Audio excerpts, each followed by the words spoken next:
The Liebherr R916 is a smaller hydraulic excavator with an operating weight of around 25 tonnes.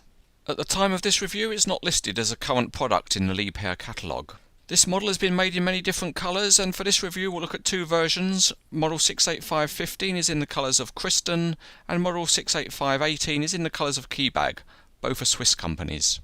Both of these models have been commissioned by Heavy Transport Models from NZG, and they both come in the same kind of packaging, which is a Liebherr branded box. Inside the box, the packaging is pretty standard. There are two expanded polystyrene trays, and when you lift the lid, the model sits securely with some soft paper surrounding it. There are no instructions supplied for the model, but when you lift it out, it is actually complete out of the box. There's no assembly to do. But NZG thoughtfully provide a bag with a few spare parts in case you need them.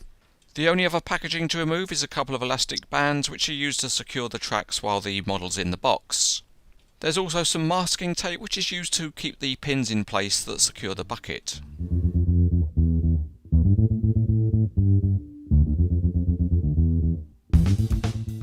We'll look at the Kristen model first, and there's very little detail underneath on the undercarriage, but the tracks are pretty good with some bolt head details visible on each pad.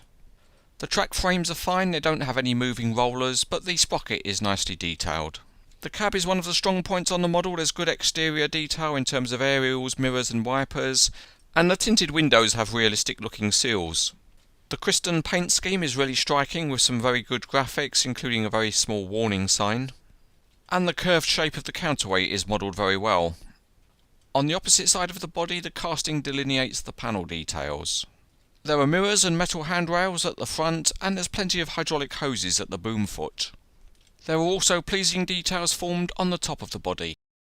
One very nice detail is the hydraulic pipes on the top of the boom, and they're cleverly highlighted by the use of paint.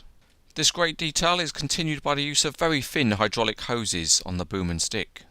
At the end of the stick, the bucket is a fairly simple casting, just held in place by a couple of silver pins. The Keybag version of the model is really just the same in terms of both detail and features. It's just a different colour scheme which sets it apart. There are no tiny warning signs on this version of the model, but the graphics are very good and the whole colour scheme is quite striking.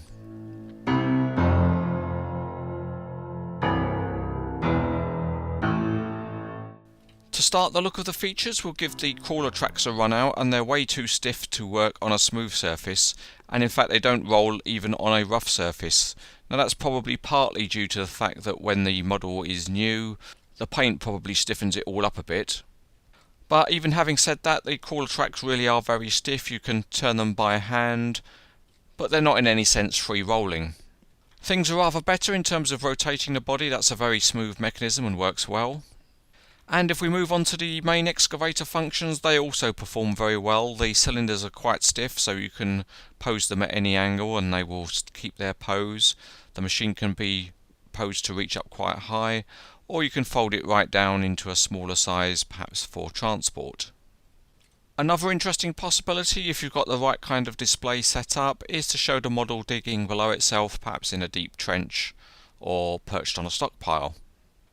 There is one nice feature on these models which improves the possibilities for how you display it, and that is that the bucket is just pinned on by a couple of steel pins, and if you just push those out, then the bucket easily removes.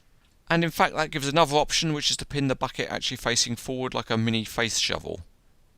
Both these models are pleasantly detailed with features that work well enough, but certainly the thing that catches the eye is the very attractive colour schemes. And it's good that Heavy Transport Models continue to add to their range of limited editions. The models are recommended.